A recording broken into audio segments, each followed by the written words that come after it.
Hello, everyone, and welcome to another episode of the Wise Decision Maker Show, where we help you make the wisest and most profitable decisions. My name is Dr. Gleb Tsipursky. I'm the CEO of Disaster Avoidance Experts, the future of work consultancy that sponsors the Wise Decision Maker Show. And today I'm meeting with Leslie. Leslie, can you tell us a little bit about yourself and what you do? Yes, well, thank you for having me here today. So I work for TEKsystems, and TEKsystems is a global provider of business and technology solutions. We accelerate business transformation for our customers, which includes 80% of the Fortune 500. And we help customers maximize their technology return on investments, drive business performance, and evaluate customer experiences. I've had the pleasure of working at Tech for 12 years and have been within the learning and development space for over 20 years, not to date myself. My start in this industry came from my love for technology and my passion for helping people.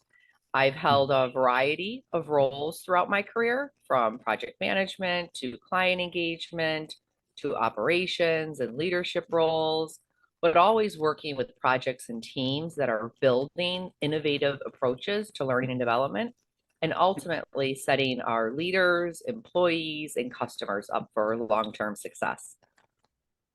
Excellent. Now, you're thinking about learning and development in the context of remote work and hybrid work and in-office work.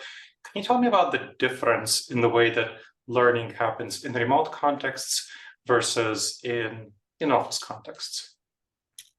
Yeah, so I think the most important step to ensuring the learning experience is engaging, regardless of their work location or their learning modality being used, is to create learning programs that are efficient and personalized to the learner, and that take into account the needs of the individual, the context of their learning needs, the organizational goals. If I look in a post-COVID era, work era that we're in, employees have different situations and different work environments, and thus really require unique learning experiences. And that makes technology so important to provide flexibility in how and when they access the training, their ability to adapt to their needs, their preferences, and their goals. And it's really exciting, especially as we start utilizing virtual and immersive learning environments so that they can learn by doing. We can use cloud and AI and extended realities, such as like artificial reality or mixed reality, or even virtual reality, to recreate those realistic situations that provide people a safe place to practice. We use these technologies to enhance how we connect with them and how we collaborate and engage, and provide that amazing avenue to simulate and explore as we work to kind of all thrive in this distributed world. When I look utilizing technologies like these, it increases that engagement and accessibility.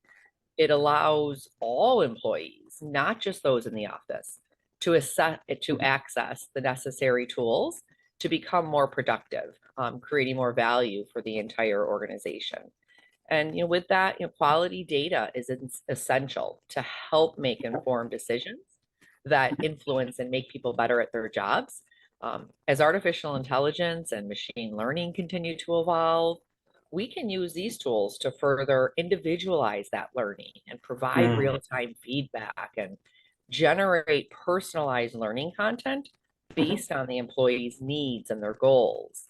And the technology can help us develop insights and results and feedback loops where learning and development can really meet business and technology functions to provide that workforce skills mapping across their teams.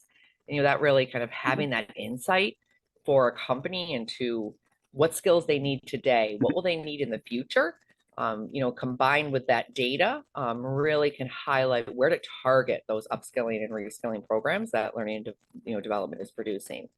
And many companies may not be able to train employees and implement some of these advanced technologies on their own. And working with a learning partner can really help ensure all these different tactics result in a positive ROI for them. Okay, so that's certainly, I can see the value of technology, and that It's not a differentiator between people who are working remotely and who are working in the office. So I've helped 25 companies by now transition to figuring out their future work plans, and 23 of them chose a hybrid modality, 2 of them chose remote first modality. And the hybrid modality, a important driver of that was learning. They felt that it was important to be in the office for employees to learn. So from your words, maybe they're making a mistake. Maybe it's not so important for employees to be in the office to learn if they are deploying technology effectively. What's your perspective on that? Yeah, so kind of what are those challenges in that kind of hybrid or in-person learning environments? What things might be missing for remote workers that my clients are trying to gain by bringing employees to the office? Or maybe, like I said, maybe they're making a mistake. Maybe they should not be. Maybe learning should not be a driver of bringing employees to the office, and you can have all the learning there. There's no particular benefit to being in the office for learning if you're using technology correctly. So what are your thoughts about that? Yeah, I mean, I look at it and I think employees, they need to feel confident that their organization is invested in their future. And, this has benefits of improving retention and productivity. So I would look at, fostering that positive learning environment where growth opportunities are available and accessible is really the essential piece there for employee engagement for any program, hybrid, virtual, in person, that an organization is rolling out.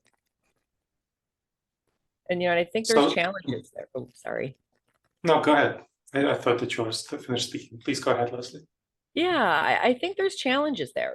Some challenges for hybrid learning is that it creates a gap between remote and in-person learners, as they may have different levels of interaction. Remote learners can feel really isolated and less motivated.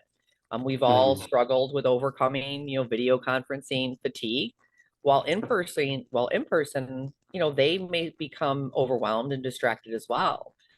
So, I look, and by using technology, you can really measure that level of engagement within a learning experience, and then make the real-time targeted changes to improve the engagement, regardless of what that learning modality is or how they're accessing it, to improve that effectiveness for that learning experience. Okay. Now, one of the concerns my clients have is not learning the technical content. Technical content, they're less worried about, and they think, well, that's something that I can get my remote team members to take classes, to do various modules. But learning how the organization functions, learning who the people are, learning the unwritten rules of the game, which they get through mentoring, through on-the-job training, through quick ability to answer questions, which are things that are quite a bit harder to capture through technology. And that's one reason why they want their team members to come to the office to get that mentoring and on-the-job training. What's your perspective on the less technical, but more human and more cultural aspects of learning for junior staff in particular? Yeah, I mean, I think it all is open lines of communication and gauging their feedback and creating that culture of kind of continuous learning, regardless of the subject matter. And, in a remote environment, building that connection with others does become more challenging. It is easier in live to get them together, physically, and have those side conversations, but it's not impossible in a remote environment. I think you just need to, really leverage the technology to, how can you create that connection that leads to better mentoring, that leads to better coaching, and that relationship is really key to that.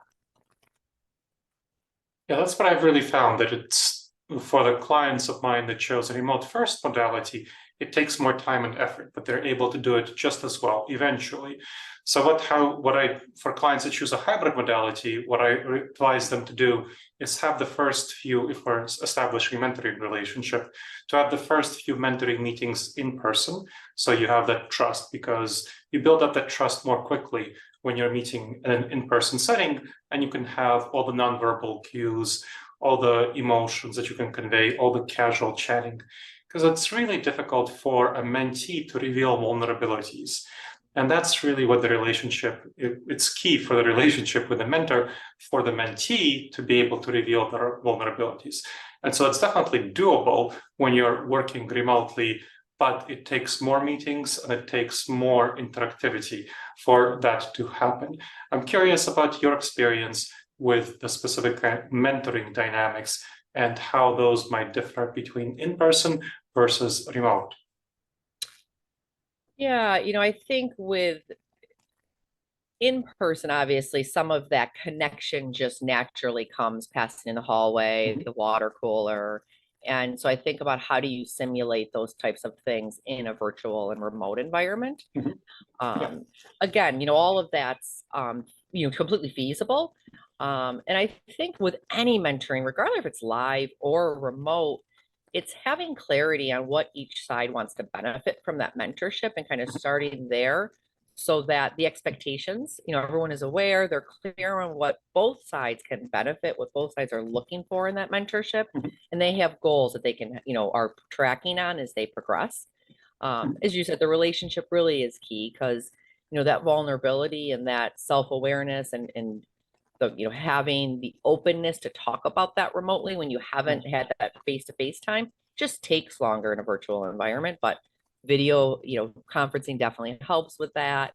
Having more frequent touch points and being more deliberate with the mentoring, I think is, the keys there. So mentoring is usually for after someone went through onboarding, but let's talk a little bit about onboarding as a process of learning. And many companies just really want to onboard their staff through in-person interactions. However, it's certainly possible to do it remotely effectively. And I've seen many companies, I've helped some companies figure out effective remote onboarding. What do you think are some best practices for learning during the onboarding process if you're doing it remotely? How do you capture those unspoken things about the company culture that would be conveyed naturally through those in-person interactions through remote, technologically mediated interactions? Yeah, I mean, I think there's definitely feasible to onboard folks remotely and virtually. I think with any onboarding program, having clear things that a new hire is going through. Whether that's job shadowing, whether that's performance, different things that they need to go through to learn the different processes and different tools. I think in job shadowing, I've seen folks within my team that are onboarding virtually where they have kind of their working environments and their working screens up as they're going through their day, and so that they can ask questions as the new hire is, bumping into something that they haven't done before. I think having, those building those relationships as a new hire is harder. So as a mentor for someone who's coming in new to the organization, helping them make some of those introductions virtually. And so they're starting to build their network out and, having clarity on kind of what does success look like at that 30-day mark? What does success look like at that 60-day mark, 90-day mark? It's critical regardless of if you're on board or in person or remote. But I think really having clarity on what that success looks like helps both sides of that, the mentor as well as the new hire. That makes sense to me. Now, I want to talk a little bit about a distinct topic, which is the role of artificial intelligence, generative artificial intelligence within learning and development. And so this is going to be, I think, something that's going to make a real differentiator that facilitates people learning remotely more, because you can store more information from the company and convey more information to people through generative AI and through this text-based interactions.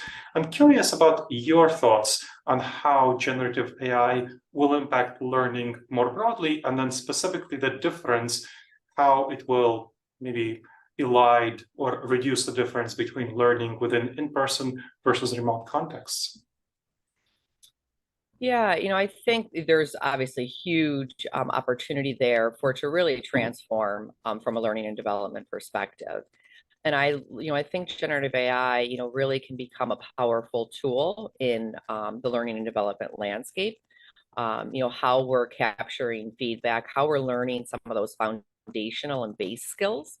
And I look for any of, whether it's generative AI or another technology, I think it really comes down to building the relevant skills you need in that organization, and ensuring that you're motivating your team into where they need to grow and learn. And I think generative AI can help with that personalization of the skills that they need to build in their role for today, as well as the skills that they need for the future. And really kind of helps provide access to so many different sources for them to learn and grow from. And that makes a lot of sense. Now, as we finish up the conversation, what's your vision of learning and development evolving in the future, including its impact on remote work and hybrid work? Yeah, I think in my opinion, I think really that relevant programs for employee growth and access to career development opportunities, again, regardless if they're in person, remote, distributed, is really what keeps employees motivated in an organization. So, executives, really have to look to align their learning tactics, their tools, their technologies that they're using to their business goals, and then meet their individuals and their team members where they're at. And when I look at learning and development programs and ensuring that relevancy to the right skills, the right company objectives, and to each employee's career growth is really kind of mission critical. And so creating that workforce strategy that meets the needs and the desires of the workforce as a whole, again, regardless of location, and is multifaceted, leveraging different strategies, different technologies, different programs to upskill, to reskill employees, support them where they currently are, as well as for the future and emerging skills. And especially as technology is just evolving so much, that, it helps with, employee retention and opportunities for those future roles. Excellent. Well, thank you very much. I really appreciate you sharing your expertise, Leslie. Yes, no problem. Thank you, Dr. Gleb. It's been great today to meet with you. And thank you to the audience for checking out another episode of the Wise Decision Maker Show. Please make sure to subscribe wherever you checked out the show and leave a review. It helps others discover the show, and it helps us improve the show. All right, everyone. I look forward to seeing you in the next episode of the Wise Decision Maker Show. And in the meantime, the wisest and most profitable decisions to you, my friends.